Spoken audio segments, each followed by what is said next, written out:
Basketball प्रतियोगिता का शुभारंभ कर रहे हैं। इस अवसर पर हम सब इस संस्था के प्रथम अध्यक्ष आदरणीय महावीर प्रसाद जी मोदी को याद करने के लिए यहाँ पर एकत्रित हुए हैं। आदरणीय महावीर प्रसाद जी मोदी जी का सपना था कि अलवर के बालक बालिकाओं को श्रेष्ठ शिक्षा व अच्छे संस्कार मिले।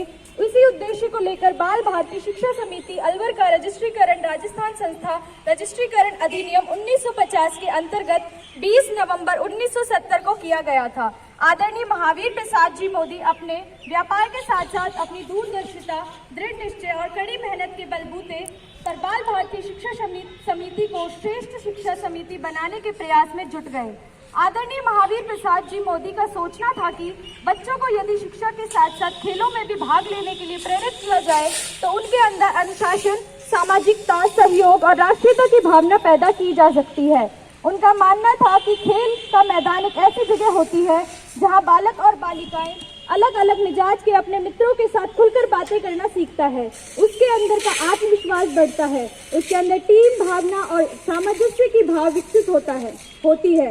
उनके अंदर अनुशासन, सहन शक्ति, तार्किक क्षमता, लचीलापन तथा चरित्रवान बनने की भावना पैदा होती है।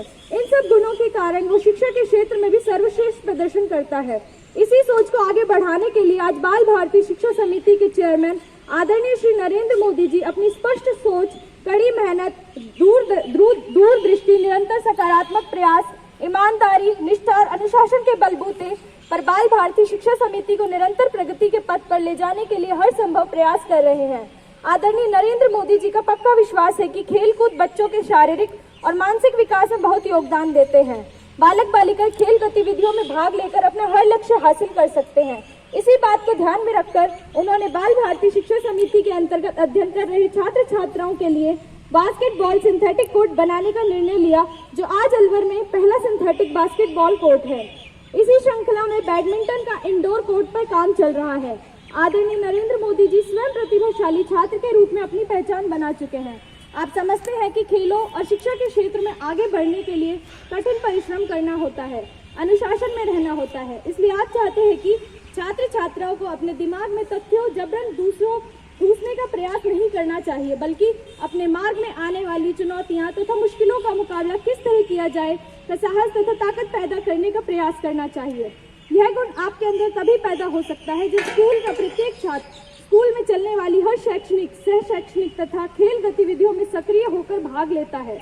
आज हम सब आदरणीय महावीर प्रसाद जी मोदी की पुण्यतिथि पर कोटि कोटि प्रणाम करते हैं। उनके आदर्श, सिद्धांत, सादगी और सामाजिक न्याय जैसे सिद्धांत हमें हमेशा मार्गदर्शन करते रहेंगे। तो इसी के साथ मैं नरेंद्र मोदी सर से भी रिक्वेस्ट करूंगी कि सर भी यहाँ पर अपनी बात रखें।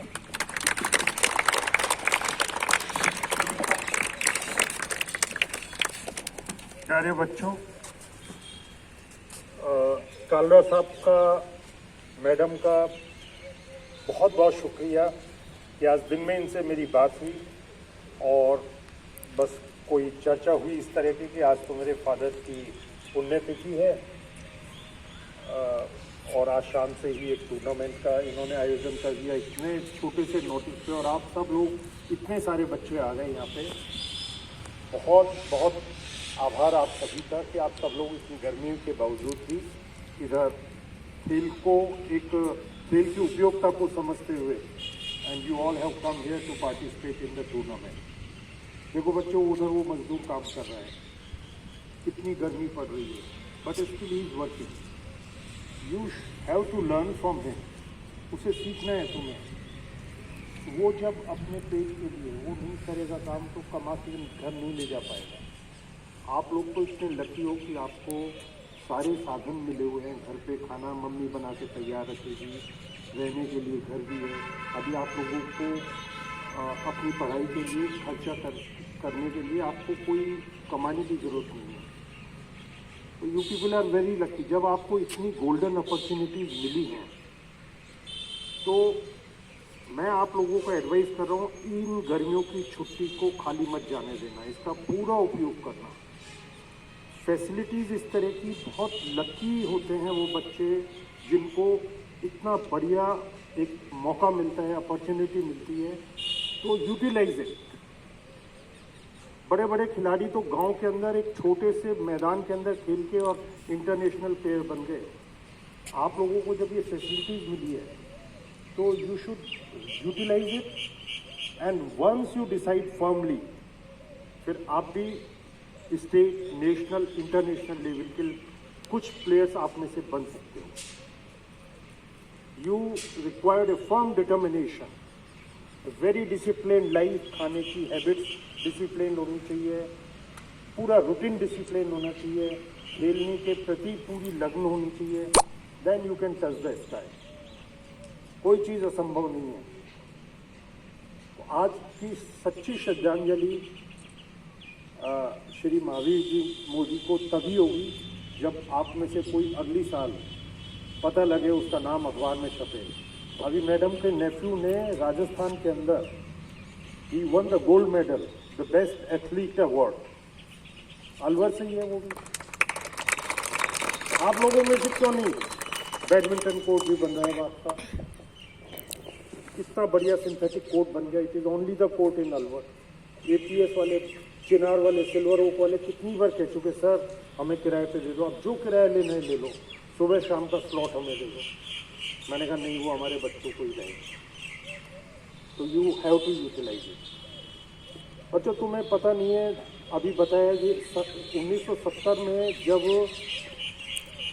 इसमें ये टेम्पू साधन कुछ नहीं होते थे, यहाँ से मोती डूंगरी तक भी जाना ये लगता था बहुत दूर है. तो समाज के स्कीम नंबर 1 के कुछ लोगों ने मिलकर, 7-8 लोगों ने मिलकर सोचा कि हम यहीं पे क्यों स्कूल चालू ना कर दें. स्कीम 1 से कंपनी बाग लगभग 2 किलोमीटर है. इतनी दूर बच्चों को रोज़ जाना पड़ता है, आना पड़ता है. उन्होंने किराए पे 2 कमरे लिए थे. 2 किराए पे कमरे लेके बाल भारती स्कूल शुरू हुआ था. और फिर उन्होंने पैसा इकट्ठा करके किसी ने 1 कमरा बनवाया, किसी ने 2 ट्रैक्टर बजरी के दिए, किसी ने कुछ किया. बूंद बूंद से नाउ यू सी द बाल भारती स्कूल. जब कल्पना कर लोगे, डिसीजन ले लोगे, फर्म डिटर्मिनेशन कर लोगे, तो बूंद बूंद से तो फिर समुद्र बन जाएगा वो.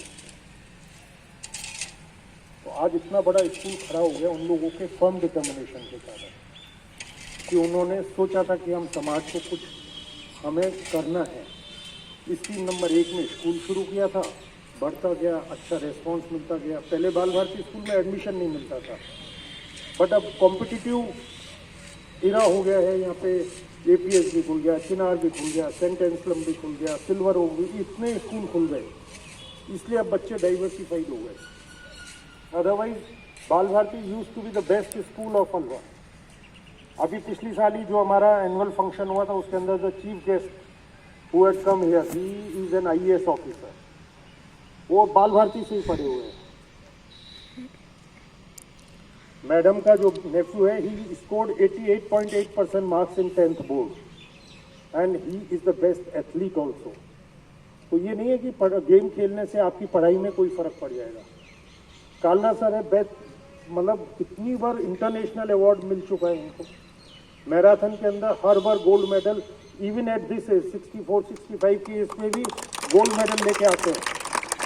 और बड़े अच्छे स्टूडेंट भी रहे. IRS सर्विस, वेरी मोस्ट, मतलब IAS, IRS, IPS, उस सर्विस पे वही पहुंचता है जो अच्छा इंटेलिजेंट वो होता है, वो भी रहे. तो इसलिए पढ़ाई भी खूब करनी है और खूब खेलना है, अच्छे खिलाड़ी बनना है. All the best. और हमको खुशी है कि आपने बहुत कम नोटिस के समय में भी आप यहाँ उपस्थित हुए, और हम आपका बहुत बहुत धन्यवाद करते हैं और आशा करते हैं कि इसी तरह से आप बच्चों को आगे बढ़ाने के लिए प्रयास करते रहें. धन्यवाद. आपको जो फैसिलिटी चाहिए, अभी कालरा सर से बात होगी, कल से पानी के एम्पर भी यहाँ पे रखे रहेंगे. आपको उतनी दूर भी नहीं जाना पड़ेगा. Thank you sir, thank you so much. इतने कम नोटिस पे मोदी जी हमारे बीच में उपस्थित हुए, इसके लिए हम सर का दिल से आभार व्यक्त करेंगे. रविशंकर कालरा सर का आभार व्यक्त करेंगे जो इस तरीके का एक जोश लेके बच्चों में अब कंटिन्यू चल रहे हैं. 1 साल पूरा मुझे सर के साथ हो गया है इस स्कूल में. आपको देखो, बिना पैसे के इतने अच्छे कोर्स पे ये सुविधा मिल रही है. आप सोच भी नहीं सकते हो कि बड़े बड़े स्कूल में भी ऐसा कोच नहीं है, बड़े बड़े स्कूल में भी ऐसा गुरु नहीं है, ऐसा कोच नहीं है. लेकिन कहते हैं ना, जब हमारे पास अति होती है तो हम उसकी कद्र नहीं करते. कद्र कब करते हैं? जब कमी होती है. तो अभी आपके पास सब कुछ है, लेकिन आपके पास क्या है? अभी आपके पास मन में वो ज्ञान नहीं है, दिमाग में वो सोच नहीं है कि हम कितने ब्लेस्ड हैं, कितने लकी हैं कि हमारे विद्यालय में इतने अच्छे चेयरमैन हैं जो इस तरीके का कोच, इस तरीके का बैडमिंटन कोच हमें अवेलेबल करा रहे हैं। इस तरीके के कोच है जो विदाउट किसी पेमेंट हमें यहाँ पर ट्रेनिंग दे रहे हैं कंटिन्यू। और सिर्फ इतना बड़ा कोच जिसको हम चाहें तो रेंट पे भी दे सकते हैं किसी स्कूल को, आपको सिर्फ अपने बच्चों के लिए हमने यहाँ पर कर रखा है कि सिर्फ हमारे बच्चे यहाँ आने चाहिए। और एक कहते ना एक बीज उगाया जाता है, तो जो बाल भारती की नींव, जो बाल भारती का बीज हमारे सर के जो फादर हैं उन्होंने लगाया।